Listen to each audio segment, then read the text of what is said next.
Hello, I'm reading Evie, and today I'm going to talk about The Stolen Twin by Michele PW. It's like 3 names, I don't know how to pronounce that.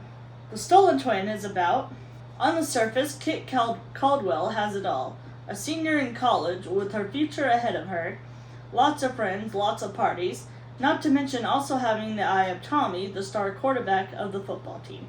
But underneath, Kit's life is a charade, built on a foundation of secrets and lies, including one so dark it threatens to tear her world apart. Her twin sister, Kat, was kidnapped when they were both 7, never to be heard from again. That is, until one dark Halloween night. But is it really Kat, or is it someone else, someone playing a sinister and deadly game? Kit is at a party and meets a woman the same name as her lost twin, and who knows about the dreams she has of fairies. Is this another dream? Does Kit keep a journal, maybe that someone broke into? Is this my first note? No. Yeah, so she kept saying something about the fairies are evil and kidnapped Kat, her twin. So it was a little weird. And yeah, so a woman named Kat supposedly came and told her about, I can't remember what she said, but basically she mentioned details that was in Kit's dream. So it was a little weird. I didn't know if maybe she was drunk, hallucinating, or what. Is this going to be a fantasy book? And I said, okay, I think maybe she's just hallucinating. Because it kept talking about fairies. So I was like, so we learned pretty early on that she actually has cystic fibrosis. So that's sad. She had her date with David, then said she heard a wolf's howl after he left at some point. And he was like, you have no idea how much this means to me, after she said nobody else knows about her illness and sister. They just met though, so it's a bit of a weird thing to say. So I didn't know, like I said, I didn't know if this was going to be like a fantasy book, just because they mentioned like fairies and then kind of made it seem like he was going to be a werewolf. Rest assured, it was not a fantasy, like supernatural fantasy at least. Kit got a note that said there were 2, then there'd be 1, soon there'd be none. Because that's not ominous. David is shaking Kit and saying she lied, because technically she did, but it's so creepy and weird.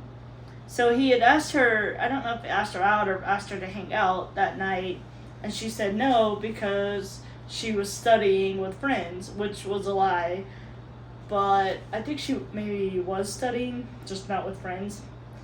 And because she just didn't feel comfortable around him, just kept getting an odd feeling. And so he came into the library, the school library where she was, and she was talking to Tommy, who was her ex-boyfriend at this point. And so then he started like, is this where he followed her? At some point he follows her and then like starts shaking her. David is insane, no. And won't take a hint. Keeps saying that he's her boyfriend, despite her saying no, and then threatened to tell her secrets. So she hasn't told anybody that she has cystic fibrosis, and she never told anybody about Kat. If she would just tell the truth to her friends, she wouldn't be so... Martha seems like a terrible friend, if she is one, so she really wasn't. It was more of a roommate situation, but terrible. She's more concerned about David interrupting her studying, rather than him stalking her kid, because that's the top priority here. David gave them a fake last name, and everyone's shocked for some reason. They kept like, oh, why would he do this? Why would he stalk you to begin with? Well, it was a little annoying how, like, confused they were about this. Kit showed up with the knife, and either David is gaslighting her, or another fake harassment situation is happening, like in my other video, Behind Closed Doors. If you haven't seen it, then I suggest watching it. But if you have seen it, then you would know what I'm talking about. And no, it turns out he's just gaslighting her. So stupid Kit was drunk and showed up at his apartment with the knife, ready to threaten him. And then he got a restraining order the next day with the video evidence. I'm guessing gaslighting, yeah, so. Tommy said he has a secret, but isn't telling her yet, and said he tried telling someone else before and it didn't work. What's the secret? there's no record of Kat's kidnapping in Milwaukee, in which obviously the city and where it took place. Why is there no record? Where's Kat? Tommy and Brandy kissed.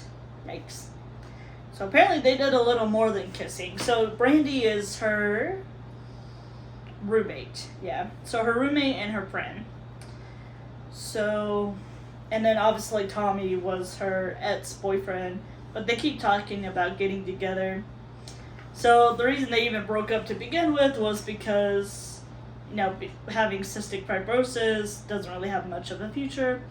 So she breaks up with him to let him go, but doesn't tell him, so. But before all this, before Kit and Tommy gets together, Brandy and Tommy slept together. And then she got pregnant. And then had the abortion. So, and none of them ever told Kit. Martha and Brad is cheating together. Ew. So she had another friend named Elena, and Elena was dating Brad, and she thought that he was cheating on her, and he was. With Martha. Terrible people. So someone, probably David obviously, killed their cat and left it on the front porch and rang the doorbell. Then I wrote, no, it's actually not their cat, but it was somebody that looked like their cat. I guess it's kind of a message about what happened to real cat. Because I put, cat is dead. So, Kit and Tommy found a photo of her in an obituary named Bethany from a car wreck with alcohol suspected. So David came to where they were, so Tommy and Kit went to wherever the heck David lived, and was trying to find out information about where Kat might be and how she died. So David came there and stabbed Tommy. He is also likely the one who killed her sister. So it gets crazier. Kat was switched at birth with Bethany, who is David's adopted sister. Yeah, so incidentally, David's last name is Terry. So the Terrys were evil, not the fairies were evil. Which I did not put that together sooner, and that's silly of me. But yeah, so Kat was switched at birth somehow, but both still end up passing, sadly. So Bethany, like I said, she was killed by David's mother. So I think she pushed her downstairs or something. And then the real cat had cystic fibrosis as well. So she passed from that at an early age. So at 7, when Kit was also in the hospital at that time, so she didn't really remember what happened because she was in and out of it. So the Terrys came and picked up Kat to take her back because that was their biological kid. So unfortunately both passed. And then David and his mother ends up in jail. So hopefully they stay together. So that was actually all my notes. This was a really good book. I actually enjoyed every step of the way. Some of it, I guess could be a little bit boring, but oh well. It didn't really get that greatest of reviews, but personally I don't really read the reviews until I'm done with the book. Just because you get idiotic ones. Like some guy left one on this one because a poor review because he didn't like the spelling of Brandy, which was Brandi, which I thought was pretty common for a name. Anyways, but whatever. So that's why I don't listen to reviews. They're usually pretty stupid. But personally, I enjoyed it. I would give it another 5, which is pretty much what I give almost all my books, but it's true. I liked the beginning, it got me hooked. I liked the middle, kept getting hooked. And then I liked the ending. It didn't last in one page. You didn't find everything out super quick or anything. So let me know if you read it and what you thought about it.